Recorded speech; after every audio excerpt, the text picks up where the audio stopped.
Seri ketiga Bukek Xiansu. Cinta Bernoda Darah. Audiobook, novel silat. Cerita, Ho Ping Hu.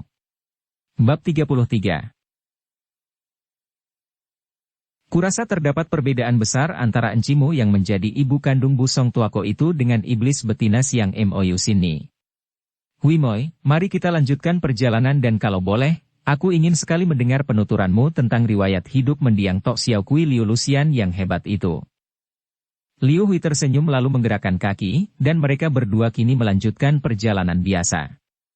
Liu Hui mulai menuturkan riwayat mendiang Tok Xiao Kui Liu Lucian yang luar biasa dan hebat, akan tetapi yang hanya diketahui sebagian saja oleh Liu Hui, riwayat ini dituturkan dengan jelas dalam cerita Suling Emas. Sementara itu, setelah kedua orang muda itu pergi, Suling Emas lalu menggunakan sulingnya membebaskan totokannya pada tubuh Siang Mou sini. Setelah jalan darahnya bebas, dengan mudah saja wanita itu dapat melepaskan diri dari atas cabang pohon di mana rambutnya yang panjang tadi diikatkan oleh Suling Emas. Dapat dibayangkan betapa hebat kemarahan wanita ini yang sekarang berdiri di depan Suling Emas hanya dengan pakaian dalam yang serba ringkas, pendek, dan terbuat daripada sutera merah. Kalau saja sepasang matanya tidak menyala-nyala liar, mukanya tidak membayangkan kemarahan yang tak dapat dikendalikannya lagi. Agaknya Siang Mou sini akan kelihatan amat menggerahkan dalam pakaian seperti itu dan rambut yang hitam panjang riap-riapan membantu pakaian dalam yang kurang cukup menutupi bagian-bagian tubuhnya itu. Keparat. Jahanam. Kau. Terlalu menghinaku. Kau harus mampus. Kata-katanya sukar sekali keluar di antara dengus napasnya yang panas, kedua kakinya bergerak maju perlahan-lahan, kedua tangannya berkembang, jari-jari tangannya seperti kuku harimau hendak mencengkeram, ujung rambutnya yang terlalu panjang terseret di atas tanah. Suling Emas mengerutkan keningnya dan melangkah mundur. Siang Mou sini, ingat. Kini belum waktunya kita mengadu kepandaian untuk menentukan siapa yang lebih unggul. Tunggu nanti tiba saatnya di puncak Taisan, aku akan mewakili mendiang ibu kandungku. Kita lihat siapa yang lebih kuat. Tidak peduli. Kau harus mampu sekarang juga. Kau terlalu menghinaku. Kau sombong. Dengan apa kau hendak membunuhku? Dengan rambutmu. Ataukah dengan alat him yang kau curi dari Bukek Xiansu? Tidak akan ada gunanya, Siang Mou sini. Lebih baik kau bertapa lagi memperdalam ilmumu, agar kelak di puncak Taisan kau dapat melayaniku sedikitnya 100 jurus. Suling Emas, kaulah yang sombong. Kau kira aku tidak memiliki ilmu untuk membunuhmu? Nah, kau terimalah ini. Tiba-tiba sekali wanita itu membuka mulutnya dan sinar merah yang panjang kecil bagaikan seekor ular merah menyambar dari dalam mulut itu ke arah Suling Emas. Pendekar ini terkejut juga, tidak mengira bahwa wanita iblis ini memiliki kepandaian seaneh ini yang selamanya belum pernah ia lihat atau dengar. Cepat ia miringkan kepala, tidak berani menyambut benda yang menyambar ke arah mukanya itu. Benda itu menyambar lewat kepalanya, akan tetapi alangkah terkejutnya ketika tiba-tiba pandang matanya berkunang dan napasnya menjadi sesak. Kiranya benda berupa sinar merah itu adalah darah. Darah hidup. Darah yang mempunyai pengaruh hebat sekali, yang membuatnya tiba-tiba menjadi pening. Sebelum Suling Emas dapat mengusir kepeningannya, tiba-tiba angin bertiup dari depan, alat musik him sudah menghantam ke arah kepalanya dibarengi suara kekeh tertawa yang seram. Aiye. Suling Emas mengumpulkan semangat, menjatuhkan diri ke kiri sehingga sambaran alat him itu tidak mengenai dirinya, akan tetapi pada saat itu, selagi ia masih nanar, tahu-tahu tubuhnya sudah terlibat oleh rambut yang amat kuat, yang melihat kaki tangan dan lehernya bagaikan puluhan ekor ular yang mengeroyoknya. Suling Emas maklum bahwa nyawanya berada dalam bahaya maut. Cepat ia mengerahkan seluruh sinkang di tubuhnya dan seketika lenyaplah kepeningan kepalanya. Dengan gerakan menggoyang tubuh sambil mengembangkan tangan kaki. Terdengar Siang Mou sini memekik penuh kekecewaan melihat calon korbannya dapat terlepas begitu cepatnya. Di lain saat Suling Emas sudah memegang suling dan kipasnya. Iblis betina, kiranya kau mempunyai ilmu setan yang jahat. Akan tetapi jangan harap kau dapat mengakali aku lagi. Hayo majulah. Dengan sikap tenang penuh wibawa Suling Emas berdiri tegak dengan sepasang senjatanya yang amat terkenal itu di kedua tangan, matanya menatap tajam. Siang Emoyusini ragu-ragu, maklum bahwa ilmunya Tokhiat Hoatlek masih belum cukup kuat untuk merobohkan suling emas, namun ia merasa gembira sekali karena biarpun ilmunya belum matang betul, namun ia tadi sudah hampir dapat mengalahkan suling emas. Andai kata ilmunya sudah matang, tentu tidak semudah itu suling emas menyadarkan diri dan sudah mampus di tangannya. Ia tertawa dan sekali berkelebat tubuhnya mencelat jauh pergi dari tempat itu. Suara ketawanya masih terdengar jelas seperti suara kuntilanak, disusul kata-katanya mengejek. Suling emas, kau tunggu saja, di puncak Taisan aku takkan gagal lagi seperti tadi. Sejenak suling emas termenung. Ia teringat betapa dahsyat ilmu yang dipergunakan Siang Emoyusini tadi. Hampir saja ia menjadi korban. Kalau tadi ia tidak lekas-lekas dapat menguasai dirinya dan melenyapkan kepeningannya, tentu ia sudah menjadi korban. Diam-diam ia bergidik. Ilmu semburan darah segar tadi benar-benar mengerikan dan kelak ia harus berlaku hati-hati sekali apabila berhadapan dengan iblis betina itu. Dengan amat tekun dan rajin Lin Lin menghafalkan ilmu yang tertulis pada 13 helai kertas tipis yang ia dapatkan di dalam tongkat pusaka bengkau itu. Memang segala sesuatu sudah menjadi takdir Tuhan. Ketika masih hidup, Pajiu Sinong Liugan sengaja menciptakan 13 jurus ilmu silat sakti ini yang merupakan intisari daripada isi 3 buah kitab pusaka Sempo Chin Keng, bahkan dipilih jurus-jurus yang dapat mengatasi isi kitab itu, karena ketika menciptakan ilmu ini, Pajiu Sinong Liugan memang bermaksud untuk menurunkannya kepada bengkau untuk menghadapi puterinya yang murtad. Dengan demikian, ilmu ini ia tinggalkan untuk bengkau. Akan tetapi, biarpun sudah lama tongkat pusaka yang dijadikan tempat penyimpanan wasiat ini berada di tangan Liu Mo ketua bengkau yang baru, namun belum pernah dapat ditemukan oleh Liu Mo atau tokoh bengkau yang lain. Sekarang, tanpa disengaja sama sekali, Lin Lin dapat menemukan wasiat ini dan mempelajarinya. Bukankah ini jodoh namanya? Karena ia termasuk seorang anak yang cerdas, Lin Lin segera dapat menghafal wasiat ini di luar kepala, dan ia dapat menduga bahwa ilmu mujizat ini tak boleh sekali-kali diketahui orang lain. Maka setelah ia hafal benar, yaitu selama 15 hari di atas perahu, ia segera merobek-robek 13 helai kertas tipis itu dan menebarkan sobekan-sobekan kecil ke sungai. Hi, apakah itu? Bentak He Giamlo dan tubuhnya tahu-tahu sudah berada dekat Lin Lin. Betapapun juga, iblis hitam ini merasa curiga karena selama setengah bulan ini, Lin Lin tak pernah keluar, juga tidak pernah memperdengarkan protes atau memperlihatkan sikap rewel. Kini tiba-tiba gadis itu keluar dan menebarkan potongan-potongan kertas banyak sekali ke sungai. Akan tetapi ia terlambat mencegah atau memeriksa karena potongan-potongan kertas yang amat kecil-kecil itu sudah melayang-layang ke permukaan sungai, seperti kupu-kupu terbang melayang lalu hinggap di atas air. He Giamlo merasa penasaran, tubuhnya berkelebat dan bagaikan seekor kelelawar besar, tubuhnya melayang ke permukaan air, tangannya menyambar dan dengan gerakan kedua kakinya, tubuh itu membalik kembali ke atas perahu. Beberapa potongan kertas berada di tangannya. Diam-diam Lin Lin kagum bukan main. Benar-benar sakti He Giamlo ini dan merupakan lawan yang berat sekali.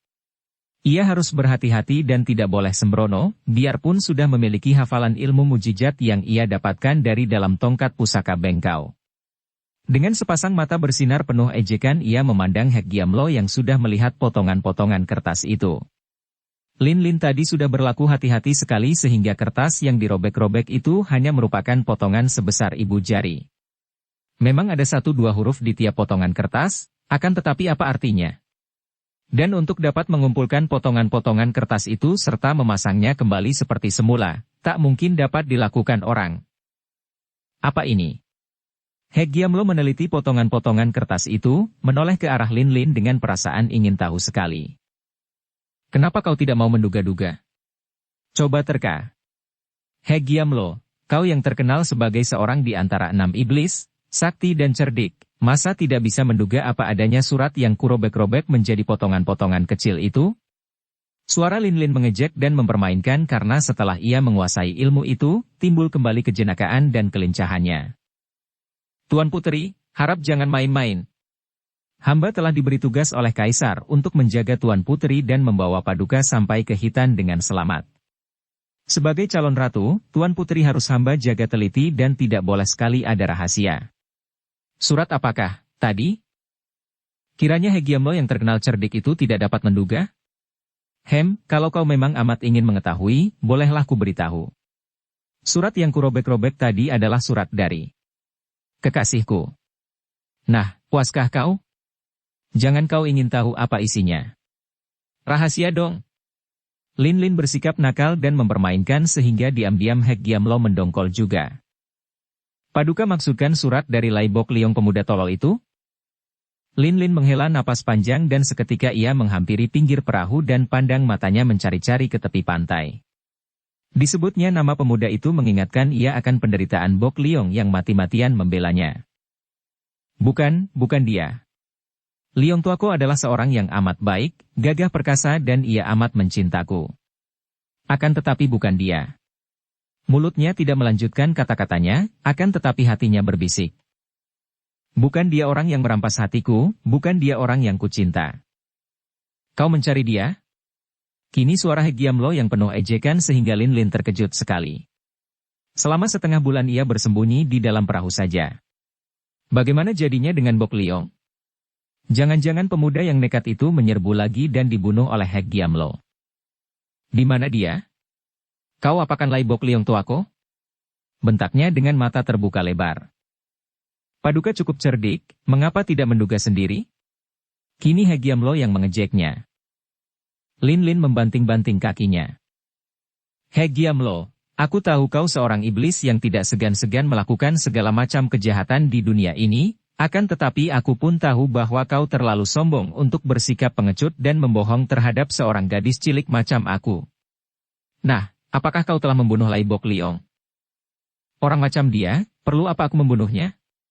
Dia sudah mau mampus dan sekarang tentu sudah mampus kalau saja gurunya, pelukis sinting itu tidak datang dan membawanya pergi. Apa kau bilang? Empek Gan datang? Tentu kau telah dipukulnya.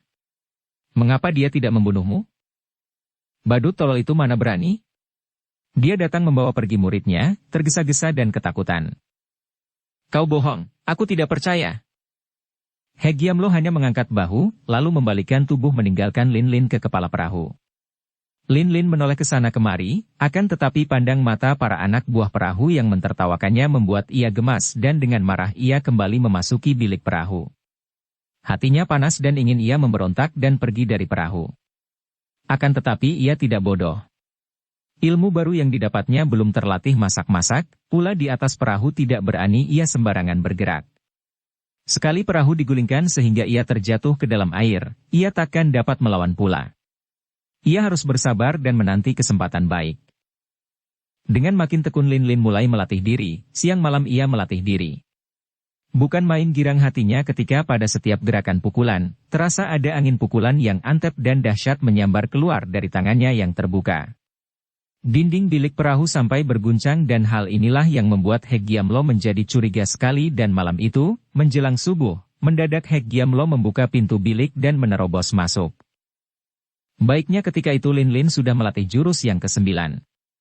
Jurus ini dilakukan dengan duduk, merupakan pukulan jarak jauh yang dilakukan sambil duduk.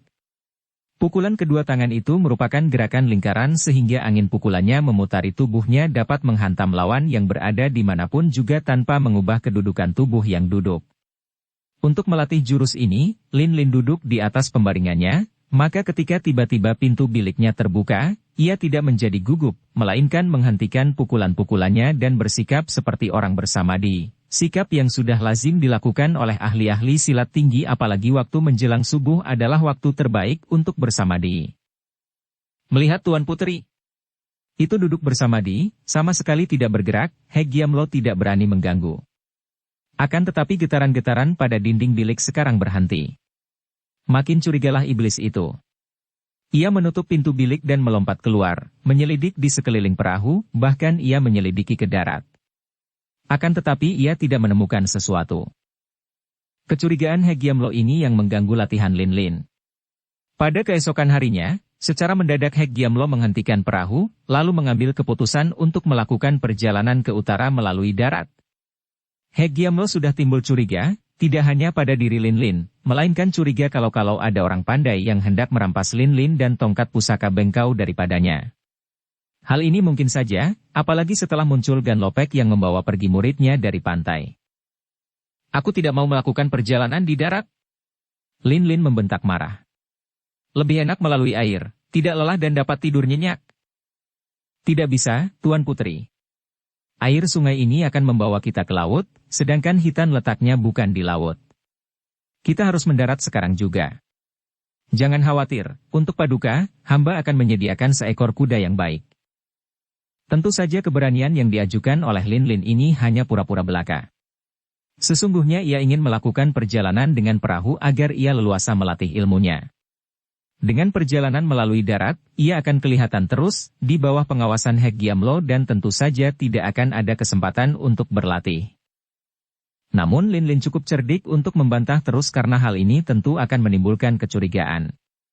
Selain itu, biarpun ia kini tak mungkin dapat berlatih lagi, namun terbukalah kesempatan baginya untuk melarikan diri. Sungguh pun ia takkan sembrono melakukan hal ini kalau tidak mendapatkan kesempatan yang baik.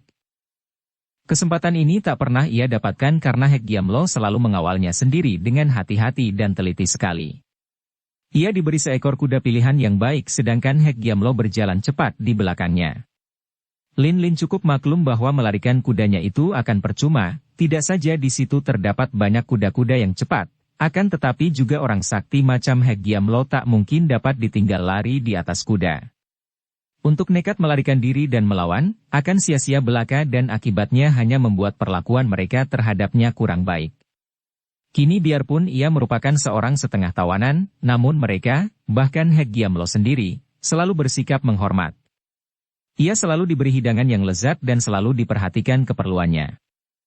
Beberapa pekan kemudian, pada suatu sore, tibalah mereka di perbatasan yang menjadi wilayah bangsa Hitan. Suku bangsa Hitan adalah bangsa perantauan di sebelah utara, seringkali berpindah wilayah sesuai dengan keadaan dan musim. Mereka terkenal sebagai bangsa yang gagah berani dan pandai menunggang kuda, pandai melakukan perang. Hek Giamlo menghentikan rombongannya dan menyuruh orang-orangnya mendirikan kemah di tempat itu, yaitu di sebuah padang rumput yang luas. Ia sendiri lalu menunggang kuda untuk mengabarkan kepada rajanya tentang kedatangan Putri Alina. Pada waktu itu, karena tekun mempelajari bahasa bangsanya, sedikit-sedikit Lin Lin sudah pandai berbahasa Hitan. Memang ada hubungan darah, maka bahasa ini baginya amat mudah dipelajari. Maka ia mengerti akan perintah Hek Giamlo dan terbukalah kesempatan baik baginya. Hek Giamlo pergi meninggalkan rombongan itu. Akan tetapi pada saat Hek Giamlo pergi, datanglah serombongan wanita cantik yang ternyata adalah dayang-dayang yang serta-merta melayaninya. Mereka ini terdiri dari selusin orang wanita muda yang cantik. Mereka datang membawa makanan asing yang enak, membawa pakaian-pakaian indah dan perhiasan untuk sang putri Alina, calon permaisuri. Memang watak Lin Lin nakal dan ingin sekali ia mencoba pakaian itu. Maka ketika ia didandani, ia menurut saja. Akhirnya ia tertawa sendiri cekikikan ketika melihat bayangannya di cermin. Ternyata ia telah menjadi seorang putri asing yang pakaiannya aneh beraneka warna, bahkan kepalanya ditutup perhiasan terbuat daripada emas penuh batu permata. "Pantaskah aku memakai ini?" tanyanya dalam bahasa Hitan kepada para dayang yang tertawa-tawa gembira melihat putri itu cekikikan di depan cermin. Mereka serentak menjatuhkan diri berlutut dan menghujani Lin Lin dengan pelbagai pujian. Lin Lin merasa bangga sekali. Alangkah senangnya menjadi ratu, pikirnya. Dilayani, dihormati, dan menjadi orang terpenting di antara bangsa yang mempunyai laki-laki gagah dan wanita cantik ini. Akan tetapi ketika ia teringat bahwa ia akan dijadikan permaisuri oleh paman tirinya sendiri, yang bernama Kubakan dan sekarang menjadi Raja Hitan, ia bergidik dan cepat-cepat ia melepaskan pakaian asing itu, mengenakan pakaian sendiri.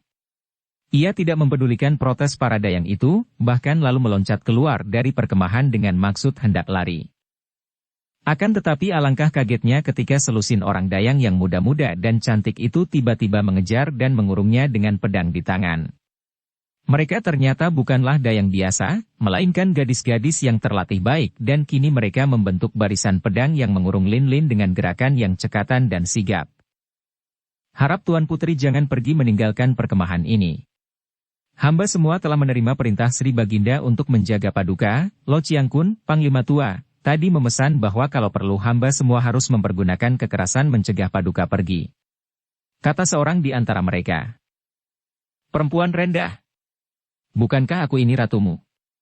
Berani kau menghalangi kehendakku?" gertak Lin Lin dengan marah. Ampun, Tuan Putri.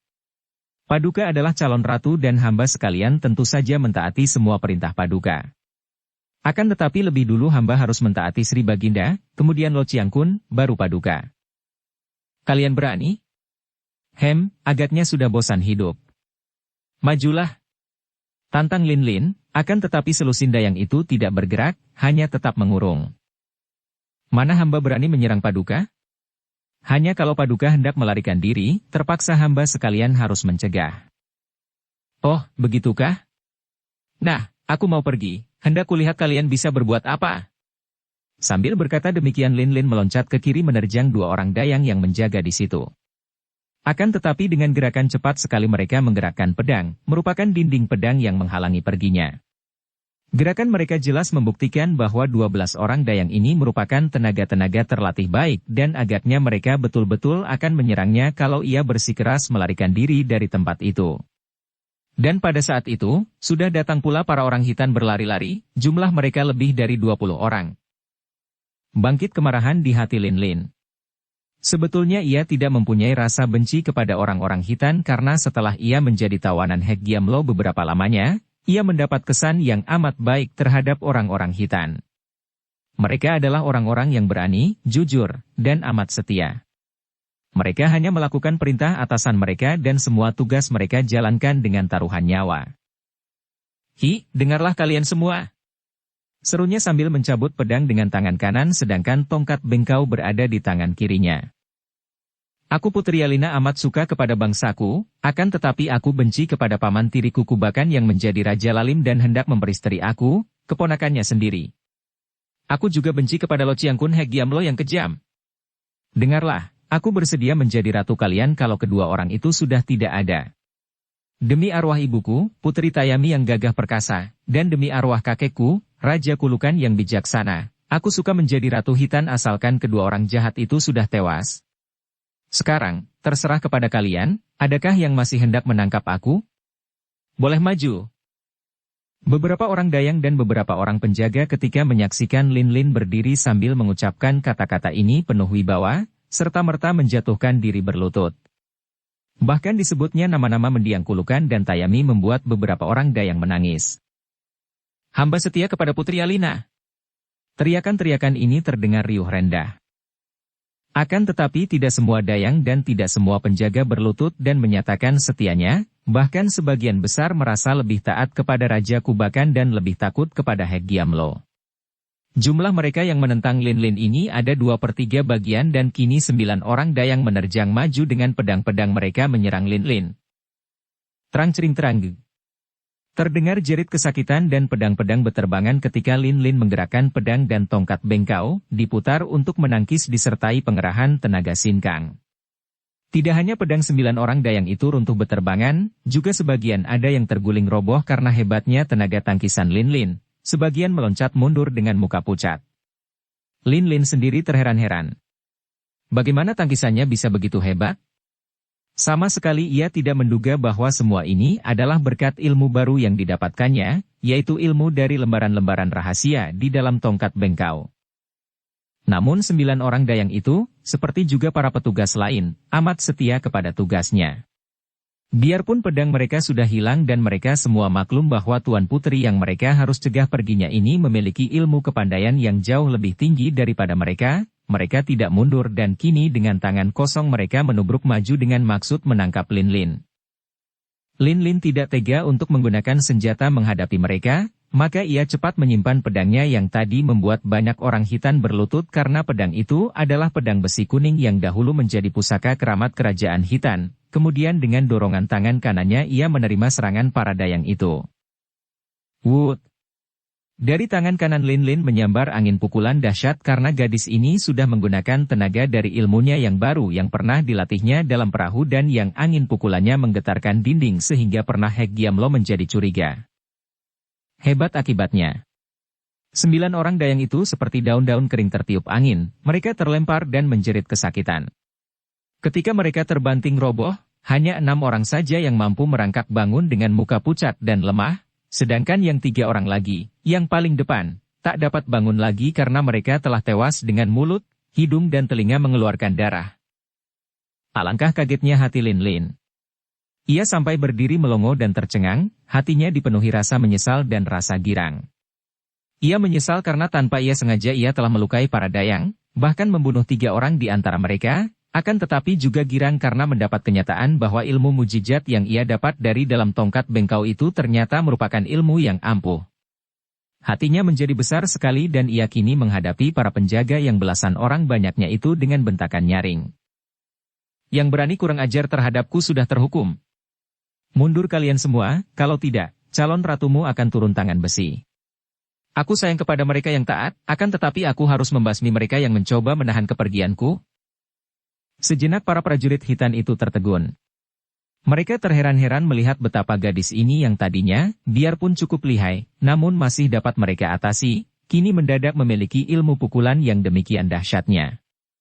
Sebagai ahli-ahli silat yang mengerti akan ilmu silat tinggi, belasan orang hitam itu mengenal ilmu pukulan dahsyat, maka diam-diam mereka menyesal sekali mengapa He Giamlo sudah pergi dari situ.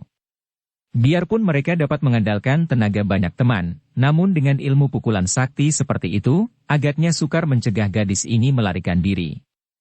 Mereka tidak takut terhadap Lin Lin biarpun gadis itu memiliki ilmu dahsyat, mereka jauh lebih takut dan ngeri kalau sampai gadis ini lenyap, takut akan kemarahan dan hukuman yang akan dijatuhkan He Giamlo terhadap mereka. Tuan Puteri, hamba sekalian harus mencegah kepergian Paduka dengan taruhan nyawa. Teriak seorang penjaga dan mereka lalu maju mengurung Lin Lin, merupakan pagar manusia yang tak dapat dilalui begitu saja tanpa membuka jalan berdarah.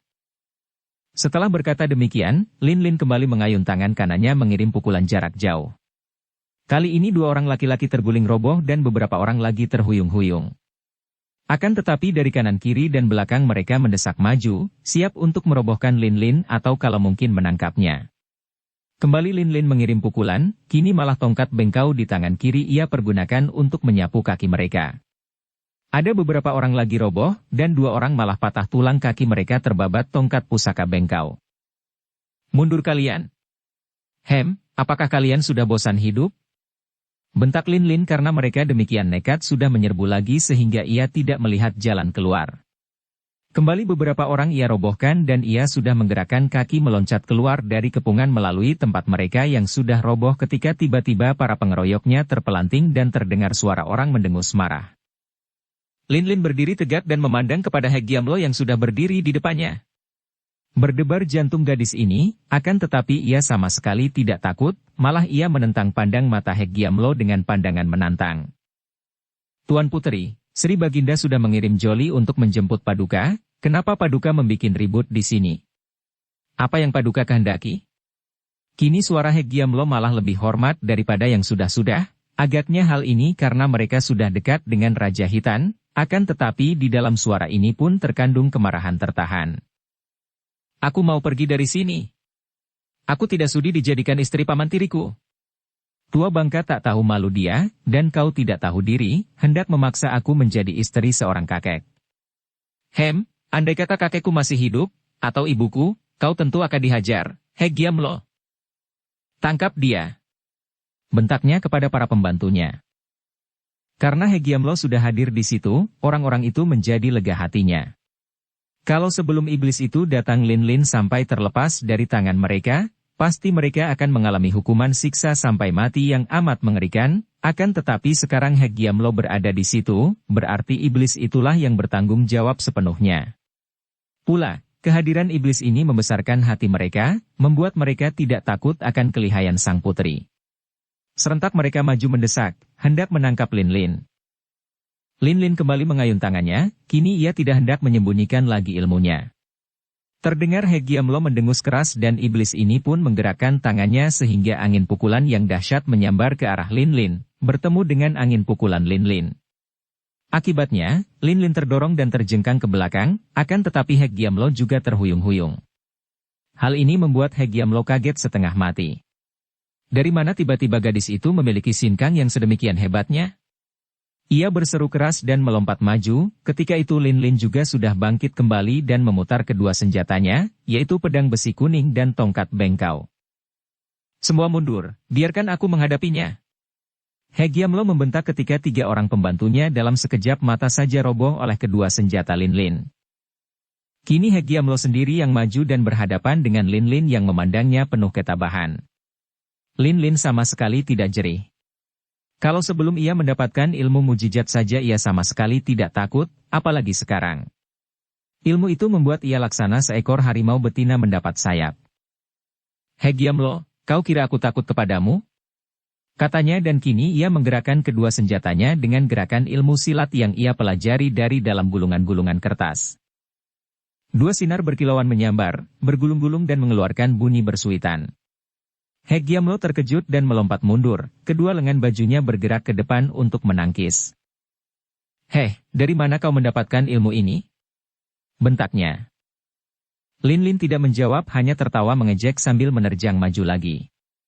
Sayang sekali bahwa dia kurang latihan sehingga biarpun kedua senjatanya mengeluarkan hawa pukulan yang berdesir-desir, namun ia belum mampu mengerahkan tenaga sepenuhnya dan gerakan-gerakannya masih kaku. Namun tak dapat disangka lagi bahwa terjangannya ini dahsyat sekali sehingga diam-diam He Giamlo menjadi kaget dan kagum. Tokoh sakti ini pun mengerti bahwa jika ilmu gadis ini terlatih baik, tentu gadis ini akan merupakan lawan yang berat dan sedikitnya setingkat dengan kepandaiannya. He Giamlo adalah seorang yang cerdik. Ia dapat menduga bahwa ilmu aneh ini tentu didapatkan oleh Lin Lin selama menjadi tawanan di dalam perahu dan ia teringat akan desir angin pukulan pada tengah malam itu di perahu. Kini ia mengerti bahwa pada waktu itu, tentu Lin Lin yang sedang berlatih. Dari mana gadis ini mendapatkan ilmu itu? Gadis itu tidak bertemu siapapun juga, tidak pernah meninggalkan perahu. Tongkat itu? Tongkat pusaka bengkau. Tentu disitulah rahasia ilmu itu. Dengan gembira karena ingin sekali mendapatkan ilmu aneh ini yang pasti akan dapat menambah kelihayannya, He Giamlo mempergunakan ginkangnya menyelinap di antara sambaran sinar senjata, lalu mengeluarkan senjatanya yang menyeramkan, yaitu sabit bergagang panjang yang amat tajam. Serahkan tongkat pusaka bengkau. Bentaknya sambil menyerang dengan sabitnya. Gerakannya hebat, tenaganya mujizat sekali sehingga Lin Lin terpaksa meloncat mundur karena silau menyaksikan kelebatan sinar senjata lawan. Namun ia berhasil menangkis senjata lawan dengan senjatanya sendiri yang membuatnya kembali terhuyung-huyung dan telapak tangannya terasa sakit sekali. Namun hal ini saja sudah membuat He Giamlo terheran-heran. Hanya ahli silat kelas tinggi saja yang mampu mempertahankan terjangannya tadi dengan akibat hanya terhuyung-huyung. Tadinya ia memperhitungkan bahwa sedikitnya gadis itu akan melepaskan sepasang senjatanya. Karena penasaran kembali ia menerjang dengan sabitnya. Dalam pertandingan, apalagi kalau menemui lawan tangguh, He Giamlo lupa segala. Karena Lin Lin dapat menangkis terjangannya tadi membuat ia lupa dan bersemangat sehingga kini ia menerjang dengan serangan maut tanpa mempedulikan apakah gadis calon ratu, calon permaisuri rajanya itu akan mampu menangkisnya. Trang. Lin Lin kembali berhasil menangkis dengan pedangnya, dibantu pula dengan tongkat, namun kini ia terguling. Alangkah heran hati He Giamlo karena begitu terguling, gadis itu sudah meloncat lagi, malah kini membalas dengan serangan-serangan yang tak kalah ganasnya. Ia sampai memekik kaget dan memutar senjatanya untuk menangkis. Adapun Lin Lin yang bangkit semangatnya karena hawa sinkangnya kini ternyata mampu bertahan terhadap kekuatan lawan yang tersalur dalam setiap serangannya, kini menerjang dengan tabah dan penuh tenaga. Namun, betapapun juga, karena ilmu barunya itu baru ia kuasai beberapa bagian saja, sama sekali belum terlatih, mana ia mampu mengimbangi seorang jago kawakan seperti He Giamlo yang menjadi seorang di antara 6 iblis dunia. Sebentar saja ia sudah sibuk sekali, hanya mampu menangkis ke sana kemari tanpa mampu membalas kembali. He Giamlo mendengus dan setelah sekarang Lin Lin tak dapat menandinginya, teringatlah ia lagi bahwa gadis ini adalah calon permaisuri raja, maka gerakan senjatanya tidak lagi merupakan ancaman maut, melainkan kini ia berusaha menangkap gadis itu. Lepaskan tongkat. Bentaknya, senjatanya menyambar ke arah dada. Lin Lin kaget sekali karena sambaran itu cepat bukan main. Ia menangkis dengan pedangnya dan pedangnya menempel pada senjata lawan, lekat tak dapat ditarik kembali.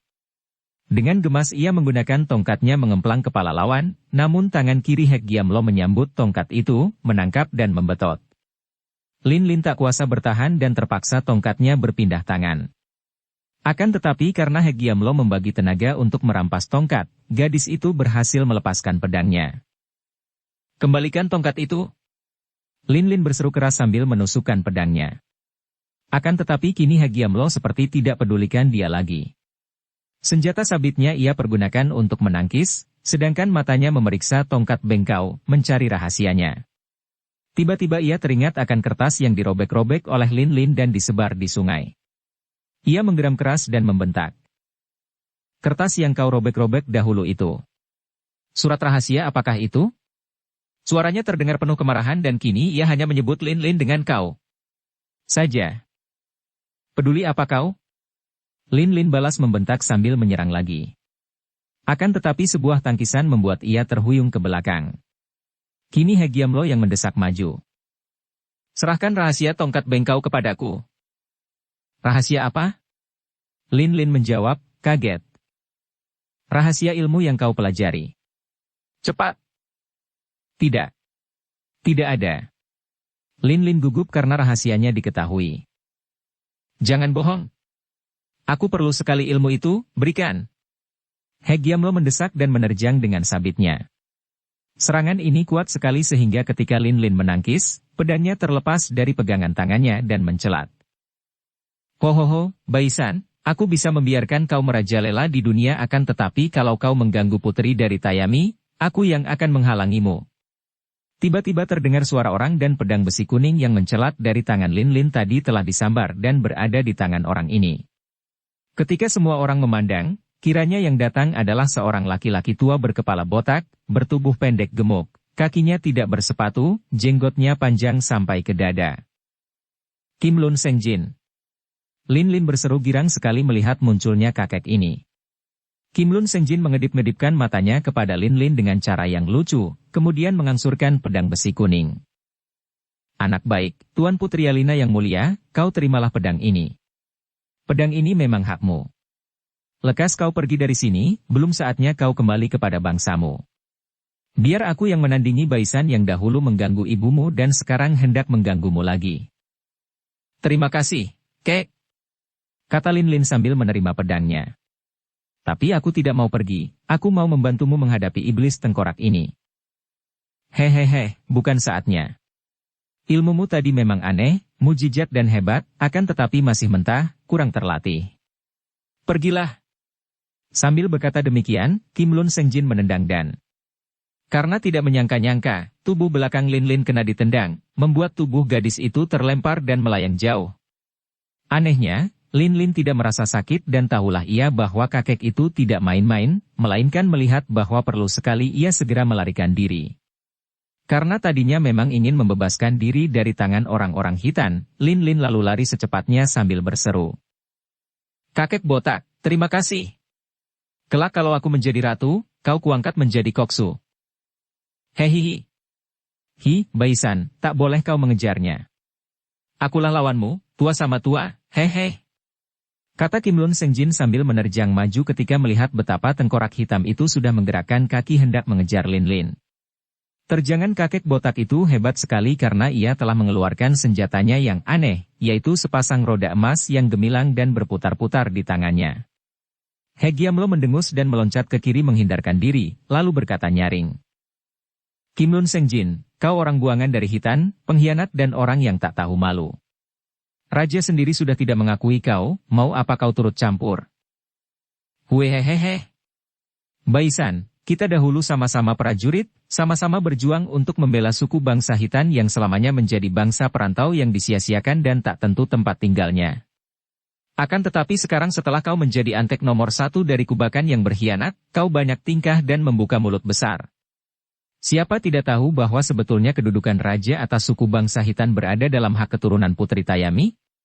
Sekarang Putri Alina, keturunan Tayami sudah dapat ditemukan, akan tetapi bukan dia diangkat menjadi ratu, malah akan dikawini oleh paman tirinya sendiri. Si kubakan. Dan kau berani bilang aku seorang pengkhianat? Hehehe, tidak lucu. Tutup mulutmu. Kau kira aku takut padamu? Baisan, dahulu pun antara kita sudah sering terjadi perselisihan faham, dan biarpun kau lebih muda, tingkat kepandaian kita seimbang. Sekarang setelah kau menjadi seorang di antara Tiante Liokoai, agaknya kepandaianmu sudah banyak maju, sebaliknya aku makin tua dan makin lemah. Akan tetapi, jika kau hendak mengganggu Putri Alina, Aku mempersiapkan tulangku yang sudah rapuh dan kulit dagingku yang sudah lembek untuk melawanmu. Bersambung ke bab 34. Dukung kami dengan subscribe, follow, like, komen dan share. Terima kasih.